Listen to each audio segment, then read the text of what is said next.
Thank you all very much for joining us today. And before I get into my talk, I would like us to take a moment to take a deep breath. You can stand up if you want to. You can sit down in your chair. But taking a moment to breathe in unison is something that is beneficial for us connecting and also beneficial for us as individuals to relieve stress and focus on being so awesome. So you guys ready for this breath? Let's do it.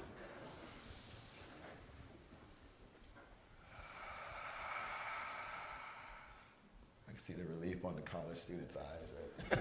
We're going to take one more deep breath and just focus on the last act of kindness that you either gave or received.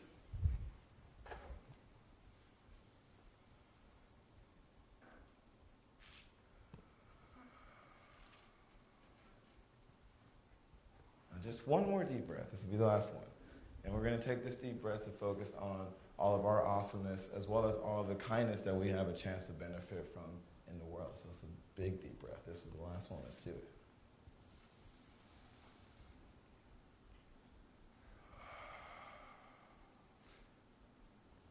Thank you guys very much. Maybe see it. And as well, before I get too deep into my conversation, I just want to see, by a raise of thumbs up, who thinks that kindness is a good idea. I would imagine, kindness being a pretty good idea. Now, if you can turn those, you can keep those thumbs up. I wanted to make sure I can see. If you can turn those thumbs up into a high five and give the person next to you a high five, I really appreciate that. It's a simple thing, talk about the simple idea of kindness and one thing that was mentioned today is that an idea is just one part of an epic, of what is needed to make something amazing, to make an invention, to take it throughout the whole world. And what I've been able to do and the reason I'm here is because I've been able to combine success and kindness. And I think that doing that has allowed me to do some incredible things that I never believed I would be able to do. Before I was this guy who would go around giving free hugs, high fives, and peaceful pounds. I was that guy. I was to be the guy who was either upset or just angry, or especially in a room of happy people, if I wasn't getting my way, I would be very destructive. I did things like fighting, I throw tantrums in class. I literally would pick up chairs and throw it across the classroom, whether it was empty or full. I got suspended quite often. Actually, I kicked out of my elementary school, done so many things that I wouldn't condone now, that I don't participate in now. And I guess going on that journey was something that showed me that doing those self-destructive activities, being involved in negativity really wasn't the way for me to live my life. And it's something that I'm noticing, and I think that the world in general is starting to realize that positivity and kindness are things that we can use to succeed. And it's interesting because we define kindness as a good deed done regardless of the benefit, and the truth is that you always benefit from kindness. And there's actually scientists, research from Harvard even, that talks about the benefits of kindness. And then we look at stories from all different cultures around the world to show that kindness is a universal experience plus a universal language. And then we look at the idea of success, and we talk about how that's also universal. You can see that across cultures, see it all around the world throughout time. And if you put those ideas together, when I put those ideas together, not only did I get more of each, but I also got love. It's a little symbol that we see often represented by a heart. And for me, it showed me love for my life, love for others, love for our world, love for our universe, and love for life in general. And that's something that took a long time. I look at this next slide here and know that I was that guy over there. And somehow I was able to move to this happy person. And I did get stuck in this phase. This is what I consider the meh. It's like, meh, things are okay, it's all right. Like, I'm not gonna be too happy. But eventually I was able to become a happier person and sustain that happiness through kindness, and then was able to move forward and help other people. And again, the idea is that I was able to do this all with kindness, really focusing my energy on that. Even before I started being kind, because I felt like I needed to repay people who had helped me in my life. And eventually I began to realize that as I was kinder and kinder, that it was less about repaying people, more about just moving kindness forward. And so my talk today is just all about getting you guys to continue moving kindness forward. I know there's a lot of kind people in the room, and no matter what level in your life, what stage, wherever you are on that last slide I showed you, kindness is one of the most beneficial things you can do for yourself, because it just helps you continue to live your life and, again, to succeed. So when I was 13 years old, I had a pretty big transition in my life. On my 13th birthday, which is the day that in many cultures you become an adult, I basically became an adult by finding out that my dad was involved in a head-on collision with a drunk driver. It's like 6 in the morning. Somebody coming back from the Keys and I guess they had a good time and decided to drive after that. And out of the 5 people who were involved in the accident, my dad was the only person to leave the scene and make it to the hospital. And he was to later pass away in the hospital. And I just remember that being the first wake-up call that the world was not about me. Like I mentioned, I used to be very self-centered, and I just kind of slammed the brakes on my whole idea of the world. And I just remember just kind of being crushed. It's just like this overbearing weight of the world just had me in a fetal position and just really feeling like there's not much I could do. And what I was able to do, though, was continue making life harder for people in my family. I'm from a big family. I have 9 other siblings, so you imagine without my fathers, my mom having to take care of a lot of people. And I noticed that other people were continuing to move on with their lives and continuing to try to help me, and I still was being very self-destructive. I guess until I woke up and realized that not only were these people moving forward and succeeding in their lives, but they were also willing to do whatever it took to help me do the same thing, and they kept pouring into this kindness into this person who kept rejecting and kept essentially spitting back in their faces. And when I started to accept their kindness, it was slowly starting to build me back up. And fast forward, I still kept getting in trouble. I mean, in the same year, I actually got arrested twice, and could have ended up in juvie, could have ended up on a whole different track. But without these people, with the help of so many other people, I was able to slowly start turning my life around. And by the time I graduated high school and was preparing to come to the University of Miami, I was graduating number 11 in my class, one of the top athletes in my school, was ready to become a film major, and all that got me the notice of people who were willing to work extra hours after work to get me a full ride scholarship here. Let's see, get me a full ride scholarship. So this is one of the first pictures. Of me here at the hurricane. Look at those eyes. I don't know anything at that point. I thought I knew a lot. And so I come here with this big heart. I was on the George Jenkins Scholarship, which is a scholarship here at the University of Miami, as well as the Gates Millennium Scholarship, which helps me continue doing my graduate work right now. And come here with this big heart open to pay it forward to the world. And I found out about a club called Random Acts of Kindness. Many people think I started it here, did not. It was already here. I just happened to show up and fall in love with it. And I joined tons of other clubs, like many of you have probably done as well when you first get here. But this is the one that lasted throughout the years and something that resonated with me because it was a direct way for me to give a kind act to a complete stranger. And this is a video I made for them as a film major. That's kind of how I first got involved, was doing a free hugs video, and it's something that really solidified me with the organization, and it's something that for all 4 years I was here, kept being involved with Random Acts of Kindness, and eventually became the vice president. And as I became the vice president, the outgoing vice president told me about incorporating kindness as a lifestyle. And so what I took that to mean was taking kindness to the next level. And so I began wearing signs. The very first sign I wore was "You are awesome," hence the name of the organization. Sorry with this microphone. Hence the name of the organization. And basically it's been over 4 years of me wearing signs. Basically that's like more than 1,500 days of wearing signs, and every single day. And it's something that it's amazing because it's like an invitation of kindness. Besides being a conversation starter, I was on the bus earlier today and someone literally asked me, "Hey, are you homeless?"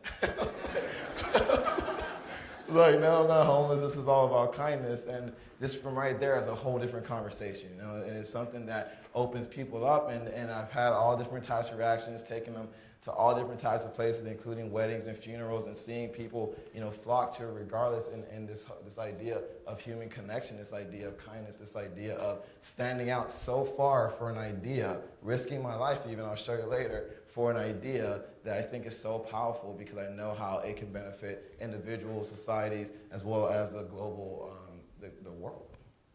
So a year after I started wearing signs, started You Are Awesome Inc., which is, it's an amazing project. It went from an idea to, again, putting in all these different elements, and heard a lot of different ideas about how the company should form and how all these things should happen. But the way it is happening right now is the best way I could ever have imagined it. And it's something that took this idea of science and one person running around to being a bigger idea, even bigger than random acts of kindness, because it was something that we could take off campus, and it definitely have taken it far off of campus, and I'll show you in another second.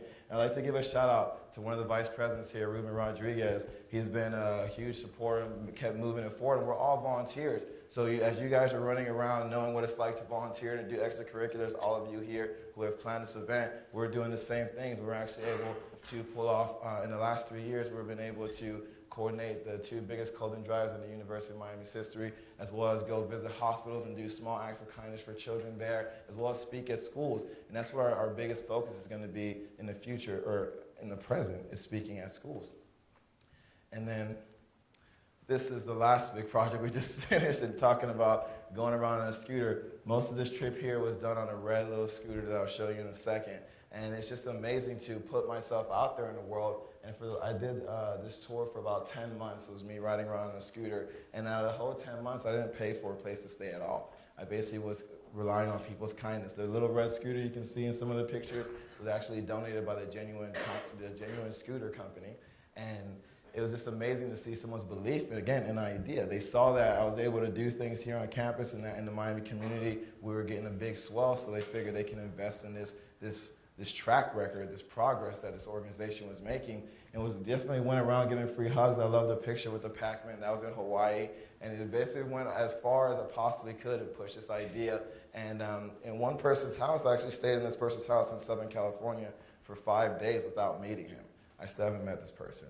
He was in Mexico the whole time I was at his house, and it just shows how much kindness is out there in the world, and how as you start putting out kindness, it continues to come back to you. And that's what I've learned, and that's why I have so much trust in kindness, and why, again, I'm willing to literally risk my life on a scooter going on highways on a 150cc as cars are flying past me. It's amazing. And you know, as you probably are thinking, I was thinking the same thing as I was coming back home on this tour. It's like, what are we going to do next after all this, after this epicness that we've been accomplishing? What is the next plan? Basically, the next plan is to do another World Kindness Tour. And basically, I'm not going to be traveling on a scooter. I'll actually be moving to the West Coast in 2 months, and Ruben will be here holding down Miami operations. But essentially, we're aiming to speak to 10,000 youth, and that's in schools and community centers, basically wherever people are willing to have us and give us the chance to present an epic seminar about students embracing their awesomeness. And when we go to speak to students, it's about a dialogue. Right now, I'm doing most of the talking. But essentially, when we have more time, it's about finding out your ideas about kindness, your ideas about awesomeness. Because yes, we're experts on what we think kindness is, and yes, we're experts in being kindness coaches, but we have no idea what your current situation is. And so asking you will help create that dialogue, which will inspire you into action. And the action that we're asking students to do is to commit to doing 1 act of kindness per day for 10 days. So that's going to be our 10-day kindness challenge. And that will help us generate 100,000 kind acts in the next year. And that's pretty amazing for a 6-person volunteer-run nonprofit. I think that's pretty amazing. And the whole kicker about all this is that we're going to do this for free. We're basically not charging any of the schools or places we're going to speak at to have us. And the idea is because, for me personally, I feel that, again, I'm on a scholarship. I just finished a master's at Nova University while traveling around on that scooter. And I haven't paid for the last few years of my schooling. And plus, I have 3 or 4 more years of schooling I don't have to pay for. I feel like it's a huge honor for me to even be here in front of you, and it was because people believed in me. And what I want to do as a person and as a president of this organization is to pay it forward and continue that going. And plus, since we're officially a 501c3 nonprofit, we'll be relying on the donations of individuals and schools, and as well as organizations to help move this thing forward. And so that's why it's just important to go there and talk to students about the idea of kindness, because oftentimes when I go to schools and I tell students about my rough past, I'll have the students who are the troublemakers in the school listening and wanting to be kind themselves. And that's why it's important if we can get people young age, and we're talking about K through college here, we're covering the whole spectrum. If we talk to students, especially on that young part of the spectrum, we can get them to start incorporating kindness and make kindness cool. Incorporate kindness with success and show them that you can succeed with kindness versus having to be X, Y, Z things. And we can also help break those cycles of negativity. So being kind, this is an idea that just so happened to stumble upon because so many people wanted to see me live a positive life. And this is something that I realized to be one of the most powerful ideas we've had as a humankind.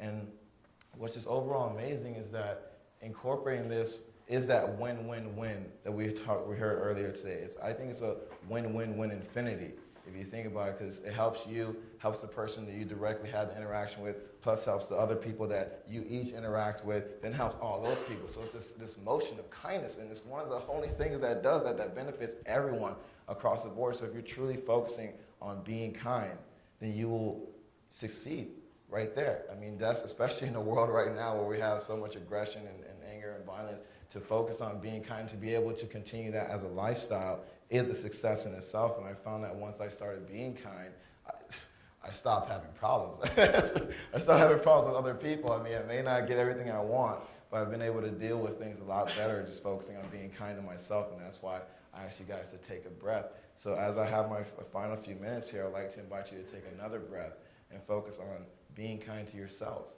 because that's part of what keeps us all together. I've learned to be kind to myself. I used to be the kind of student who didn't sleep in order to get projects done. Now I'm like, well, that project can wait, because if I'm not alive, I can't do the project. Yeah? So it's a little bit of a trade-off. So we'll take this breath, and again, please focus on what you can do to be kind to yourself.